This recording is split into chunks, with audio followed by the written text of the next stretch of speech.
যে 16 কোটি মুসলমান, সারা বিশ্বের যে এত কোটি মুসলমান, তার মধ্যে বেশিরভাগ মানুষ, এই বেশিরভাগ মানুষকে যদি আপনি এক পাল্লায় রাখেন, চাচা আবু তালেবের অবদানটাকে আরেক পাল্লায় রাখেন, ওই পাল্লা ভারী হবে ইনশাআল্লাহ। কিন্তু শেষ পর্যন্ত চাচা আবু তালেব কালিমা লা ইলাহা ইল্লাল্লাহ পড়তে পারলেন না। কথা কি বুঝতে পারতেছেন ভাই?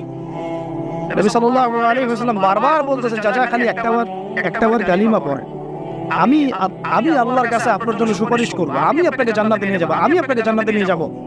চাচা খালি একটাবার সাক্ষ্য দেন, শাহাদা দেন, হলো না।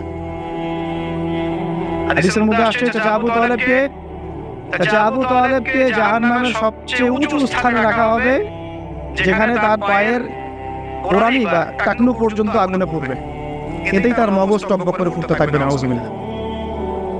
নবী সাল্লাল্লাহু আলাইহি ওয়াসাল্লাম বলেছেন, আমি যদি না